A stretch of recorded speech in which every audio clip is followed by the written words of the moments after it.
मागी मोबाइल दु रिंग तौरक लेप्तबदगी तन्ना तन्ना तुम्बदगी हौगतुना रिसीव तौई मागी नुपीना तौरकपनी हाइबसि खंगले हस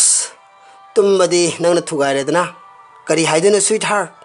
मागी नुपीना असमाय तौने आइखुगी कार अदो एक्सीडेंट ओइरे मडु हेक ताबगा ममित मना खंगसिंग सिंगना यामना सीरियस तक कयाम थिना सोगे तसेंगबदी मसाने पादो ट्यूशन तमफमदा ममाना मखोगी कारदुद पुदना नुमित खुदिंगी थिनबिबनी ngasiदी लाइबक थिबा थौदोगसे थोकले मपुरोबगी पाखटसबा मतवदु मागी नुफीना खंगलदुना कइमता पाखटपिरनो इसा तम थिंदो मागी ट्यूशन मफमदा थमलमलगा हलकपदा थोखिबे एक्सीडेंट ने आइसुदा साइदुनिदा खंगौदना मांगदा गलीदगी बाइक मा खंगथौ थौदोरकपदुदा आइन आइगी कार अदो ब्रेक खंगफा फाबने अदुदा लवायसे स्टारिंग द थेंजिनबदगी ई खरबुदी थोकले अदुसु हौजिक आई फार्मेसी मद चंगदना कन्न ड्रेसिंग तौरी करिमता पाखत पिरनो मिनिट खरगी मनुंगददी आई सोइदना युमदा थोंगरनी कॉलिंग बेल खिंगत ताबगा पापला मागी मपुरोबिदना चेंथोखिरमी थोंग मयाद लेपलिबे मागी नुपीबु उरमदब मखै मागी कारदगी मनाक्ता चेंसिन खिदना कदाई कदाई द अकाय तु यावगे हाइदना कोइमा मादना यामना चेक्सिना कोयेंग जेंगलमी अशोक अमन अमत्तसु यावरमद्रबदुददी यामना हरावना थैंक गॉड हाइदना अपेनबा फोंगदोई मागी नुपीना बेंडेज फारकलिबी अशोक पी माबुदी हन्न फावबा येंगलमदना वाहाई अमा फावबा हाइरमदब मखै मागी कार तमना चिनसिन खिबदुदा यामना साउनिंगनमे अकनबा वाहाई कयाना मपुरोबिदुदा मचिन पेन चैखी nganखी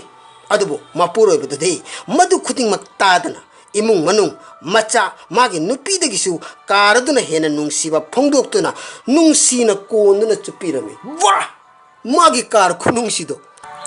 नोंग मना अयुक अमदा निपादना मागी कार अदो कन्ना तैथोक चामथोकलिंगैदा सही तरुक फारिबा मसा निपादना नुंग अमा पायरगा कार अदुगी नाकन अमदा करी करी नो खोचिल्लमे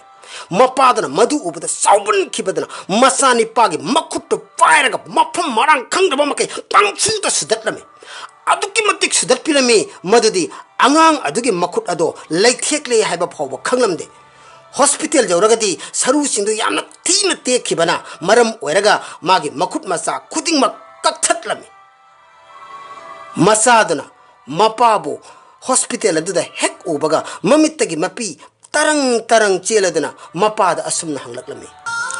पापा आइगी खुद मसा सिंसे करंब मतमदा मुक हंगलकदुइनो पापा वहंगसिना मपादो अदुकी मतिक मथमोई सोखिदना वाई मचिद अमा फावबदा ngang महाकना मयुमदा हन्निखरगा मागी कार अदो मखोंगना कयार काउथतलमी जैखाई थिंगाइबना चिंगबा तौरमी कार अदुगी ममांगदा फमथबगा मसा निपादना खोचिंदुना इरंबा मफमदो मयक सेंगना उरखी अंगांग अदना मागी कार अदुदा असुमना इरमी आई लव यू डैड मथंगी नुमित्ता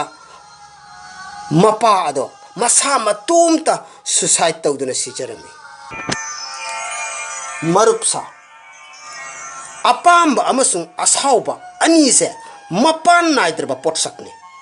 पुनसिबु मरेक महाउ लैने हिंगनबगिदमक अनीसे मफम साना मतम साना सिजनबियु आइखोइना खंजगदबदी पोचै सिंगदी आइखोइना सिजननबगिदमक्तनी अदुगा मियुइबा हाइबसे नुंगसिबगिदमक्तनी अदुबु ngasiगी taibang asidadi masigi ona tainabani haibadi ngasigi miyoiba singa sina sijanare aduga potchai singa sibuna hainingai leitana nungsibire marufsa aikhoi ngasidagi wafam mase yamna seksinna aikhogi pukningda ningsingduna thamsi madudi potchai singa sina sijananabagi damaktani aduga miyoiba haiba aikhoi asina amana amabu nungsinabagi damaktani asumna अदोंगी अफाबा वाखलोन अदो वाहैदा ओंथोरकनबा होटनबियु अदोमना फोंदोकिबा वाहै अदो थबकता ओंथोकनबा होटनबियु अदोमना पांथोकलिबा अफाबा थबक अदो अदोंगी हैनबि ओइबियु अदोंगी अफाबा हैनबि अदुना अदोंगी लमचत ओइहनबियु अदोंगी अफाबा लमचत अदुना अदोंगी लाइबक ओइबियु message असे अमना अमदा संदोकपियु करिगुम्बा अदोमना संदोकपिद्रगसु करिसु अमांगबा बुदि लैरोय अदुबो करिगुम्बा संदोकपिरगदी कनागुम्बा अमगी पुनसिबु अहोंगबा पोरकपदा अदोमना मतेंग पांगलुगदोरिबनी मसिनी अमना अमदा मतेंग पांगमिनबा नुंगसिनबा हारिबसे अदोम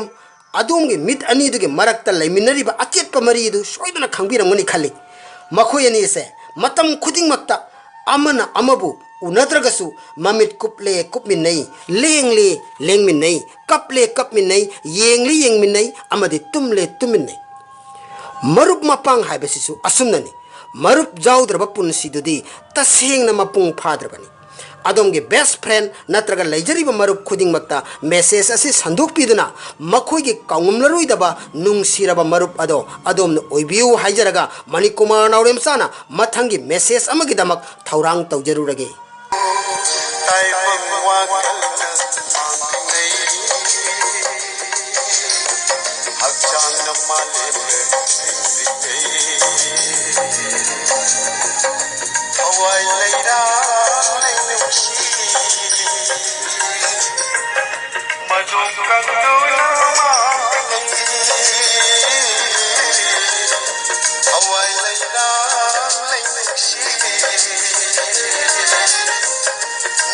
Madung